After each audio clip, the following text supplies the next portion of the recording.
Fuse. In this video, we will show you how to solder a fuse onto the PCB.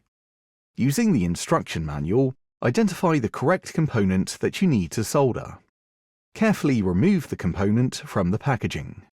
Identify the correct location on the PCB using the manual and the PCB markings to help.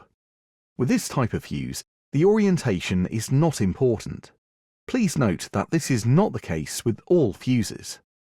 Pull the fuse through the board, leaving a 2 to 3 mm gap between the component and the PCB.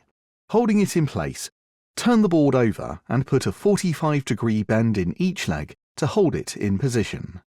Be sure that the fuse is flat on the PCB.